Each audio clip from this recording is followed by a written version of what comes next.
Now you may look at this airplane and think, oh, what a nice old school 737. Except it's not. It's the European fake 737. You know, recently we talked about the Tupolev 204. You know, the Soviet equivalent back then of the Boeing 757, basically a fake. But let's be honest, the French weren't much better. This is the 737, and this is the Dassault Mercure, a plane that was introduced in the 1970s and was heavily inspired by the 737 indeed. It basically looks the same. It even has the same JT8D engines that the 737 also had, which in today's era looks incredibly small, but this is the same engine. And you know, when you look at this plane a little bit more, here it is at a museum, you may start to realize that this plane is eerily similar to the A320 as well, because it maybe was a little bit of a predecessor of it. It's kind of weird, kind of like a child between the 737 and the A320. You can tell that once by the nose, which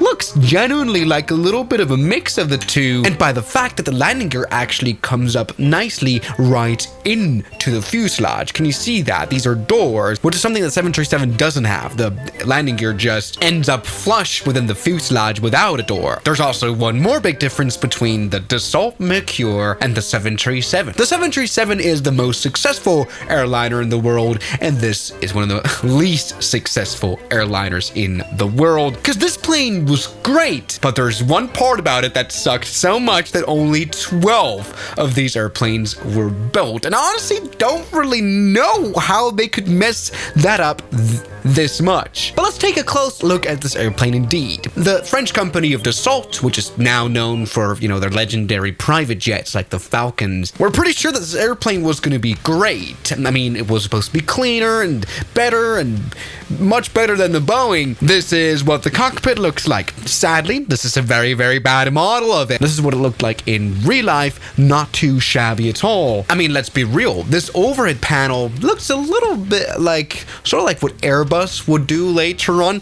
We've got a quite nicely organized cockpit. I mean, let's be real, in comparison to that, the 737 overhead panel, it's just a mess. It's a shame that this cockpit just really isn't that great, but something we do have is what the cabin looked like. And it didn't look bad at all. This plane, though, could fit 162 people in it, so basically what the 737 also does. Honestly, we could have just imported the flight model of a 737 and put like a little bit differently looking textures on it, and you would think, okay, this is the Dassault Mercure. Let's go ahead and take off now, full power into the old school JT8D engines. We can perhaps put out some flaps right here and then just rotate out of here. No problem. As I said before, we can put the landing...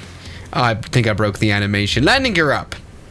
Oh, that should be flush in the fuselage. Sorry about that. And so this airplane can fly now all the way up to 39,000 feet, the maximum service altitude. And this plane wasn't slow either, Mach 0.85. So in comparison to the 737s back then, this plane flew a little bit higher and just a tiny bit faster as well. Let's go ahead and perform a landing as well, which is definitely no problem for the Dassault Mercure. It was known as a very, very nice flying airplane as well. I mean, there's a reason why Dassault is so massively successful with their other planes. Just that they are not airliners, but private jets. No, this plane had good performance. We can add it even here on this 900 meter.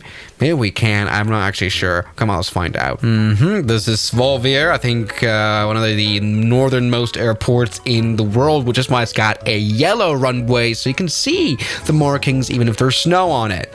We might land a bit hard though. Oh, that was really hard. There we go.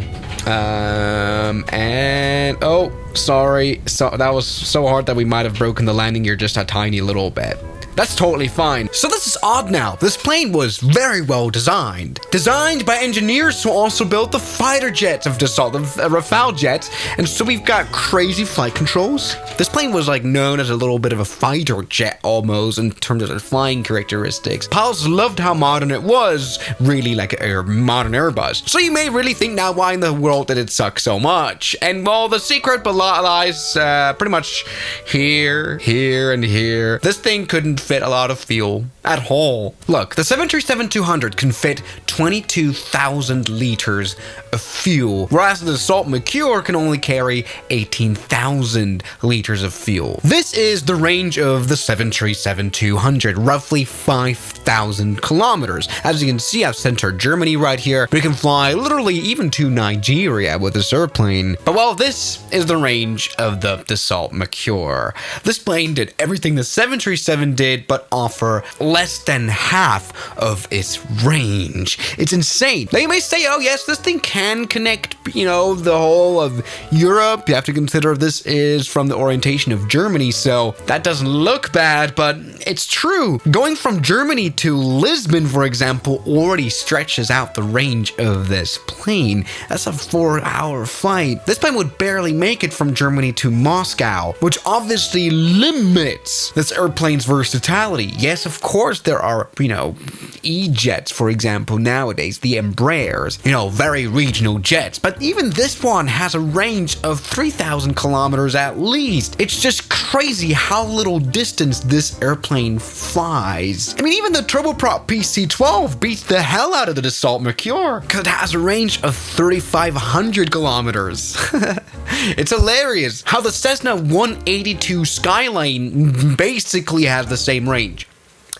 And, well, this is an airliner, so it's obvious why this airplane failed. In today's money, the Dassault Mercure would have costed $50 million, whereas the 737-200 would have costed $40 million. The Dassault Mercure was a lot more expensive than the 737, and yeah, there were really no benefits. Same engines. Yes, the plane was maybe even nicer to fly than the 737. And so it's so interesting how they could mess it all up by not having enough fuel tanks. It's crazy. How the Dassault Mercure, if you were to take it off from New York, wasn't even able to make it to Houston. Miami cuts it a very bit close. But when you end up in Miami, you're not even able to fly to Chicago. This thing would have been worthless in the US as well. And so Dassault lost hundreds of millions of dollars on this plane, which would now just end up rotting in some aviation museums in Germany and France. And it's kind of weird they never really tried again after this, maybe because they were so blown away by the fact that this was such a failure. Honestly, they maybe could have tried increasing the range. And that would have generally probably maybe been a good aircraft, but probably all these engineers went on to Airbus to build the Airbus A320. This is a better version of this is basically the A320. Let's go ahead and land this. Okay, we've actually run out of fuel. So can I maybe make a normal landing in this video? All right, now that is better. This airplane flies amazingly. We've got immediate response. It's actually very funny. Okay, let's maybe not try crashing it this time.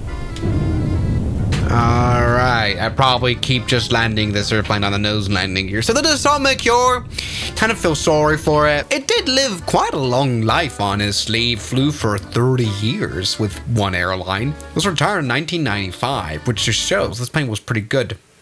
What a shame. So thank you guys so much for watching this video, and I'll see you guys tomorrow. As always, good night. And a special thanks goes out to my members, my supporters: Guns Killer, R27, James Duram, That Dude, Anime Gods of Gaming, Derek, Insider Plane, Nishijitsu Fanner, Professional Jamal, Ryland Williams, and New the York. You've got beautiful names.